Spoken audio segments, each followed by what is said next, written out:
सबको उम्मीद थी कि भारतीय जनता पार्टी की ओर से हमें टिकट मिलेगी और इसी आशा में मनीष कश्यप ने कई महीने लगभग गुजार दिए। उसके बाद भारतीय जनता पार्टी की ओर से किसी प्रकार की कोई रिस्पांस मनीष कश्यप को नहीं मिली। उसके बाद मनीष कश्यप ने निर्णय लिया कि हम जो है निर्दलीय चुनाव लड़ेंगे और उसके बाद मनीष कश्यप निर्दलीय चुनाव लड़ने के लिए जगह जगह जाकर के प्रचार प्रसार करना शुरू किया। ऐसे बीच जब मनीष कश्यप कई क्षेत्र में कई लोकसभा क्षेत्र में पहुंचे तो सभी जगहों पर मनीष कश्यप को प्यार दुलार अधिक मिल रहा था। उसके बाद मनीष कश्यप ने सोचा कि हम एक हैं और इतने क्षेत्र में कैसे चुनाव लड़ सकते हैं।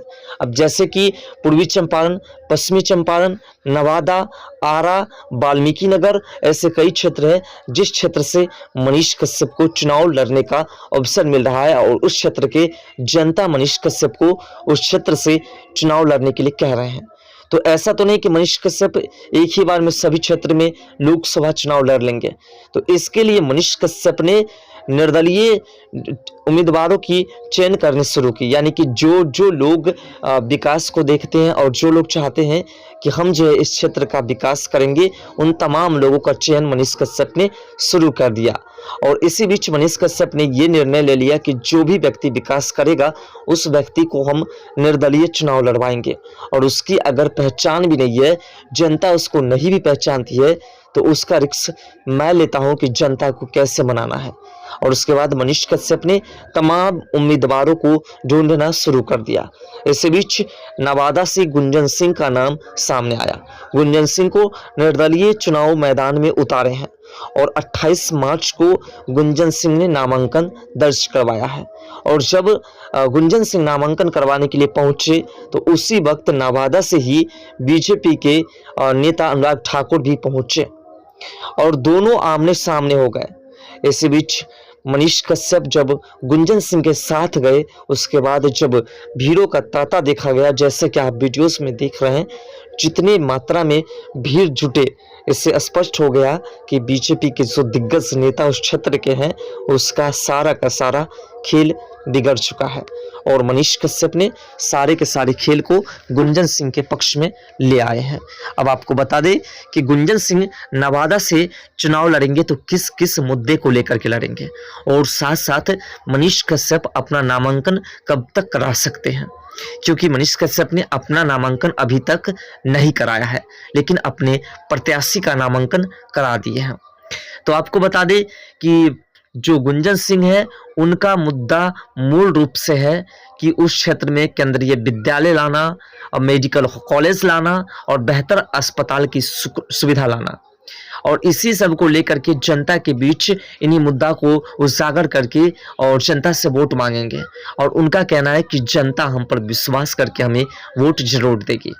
साथ साथ मनीष कश्यप ने जो शुरू से विकास किया है, मनीष कश्यप के विकास करने की जो श्रेणी है और मनीष कश्यप के जो जनता के बीच प्रेम है, वो प्रेम भी गुंजन सिंह को क्षेत्र में बेहतरीन से बेहतरीन वोट दिलाएंगे। दरअसल बात है क्योंकि मनीष कश्यप ने ही अपने उम्मीदवार के रूप में गुंजन सिंह को इस फील्ड में उतारे हैं और मनीष कश्यप का ये वादा है कि जो भी निर्दलीय क्षेत्र से चुनाव लड़ेंगे, जो निर्दलीय से चुनाव लड़ेंगे, वो किसी भी पार्टी के टक्कर में उतरे, हम उसके सपोर्ट में हैं और हम उसके लिए प्रचार प्रसार करेंगे। इसी बीच मनीष कश्यप जब गुंजन सिंह के साथ गए तो बीजेपी के नेता की होश उड़ गई कि आखिर ये क्या हो रहा है और उसे अभी से ही लगने लगा कि भारतीय जनता पार्टी को नवादा से हार का सामना करना पड़ेगा और साथ साथ जिस क्षेत्र से मनीष कश्यप चुनाव लड़ रहे हैं उस क्षेत्र से भी बीजेपी को हार का सामना करना पड़ेगा और मनीष कश्यप की जीत होगी। ऐसे में स्पष्ट है कि मनीष कश्यप ने यह वादा किया है कि लगभग 1 दर्जन लोकसभा सीट पर हम चुनाव लड़ेंगे और अपने उम्मीदवारों को उतारेंगे। ऐसे में अगर मनीष कश्यप 1 दर्जन क्षेत्र में उतारते हैं और उसमें से अगर लगभग 6 से 7 सीट भी जीत लेते हैं तो बीजेपी को बहुत बड़ा झटका बिहार से लग जाएगा। वहीं मनीष कश्यप ने कहा कि पिछले 20 साल के चुनाव को देखने से कितने गरीब के बेटे सांसद बने हैं। मीडिया ने जब मनीष कश्यप से प्रश्न किया तो मनीष कश्यप ने उन्हें उत्तर दिया, बिहार का हाल सभी को पता है। गरीब का बेटा क्या लोकसभा में जाकर के गरीबी पर बात कभी की है? नहीं।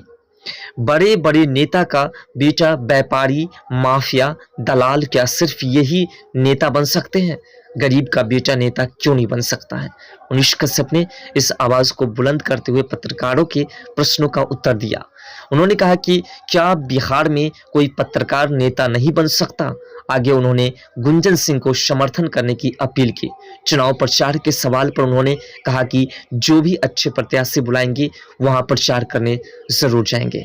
यानी कुल मिलाकर के मनीष कश्यप ने साफ कर दिया कि जो भी प्रत्याशी निर्दलीय से चुनाव लड़ेंगे और जो क्षेत्र का विकास करेंगे, जो सच्चे प्रत्याशी होंगे, जिनकी छवि खराब नहीं होगी, जो माफिया नहीं होंगे, जो बड़े घोटालेबाज के बेटे नहीं होंगे और जो गरीबी रेखा से उठ करके आए होंगे, जो उस क्षेत्र के गरीबी, उस क्षेत्र के तमाम स्थिति को जानते होंगे, उसके लिए मनीष कश्यप खड़ा है और उसके क्षेत्र में जाकर के उसके लिए वोट भी मांगेंगे, उसके लिए प्रचार प्रसार भी करेंगे और जहां तक उसको आर्थिक रूप से हेल्प चाहिए तो हम हेल्प भी करेंगे।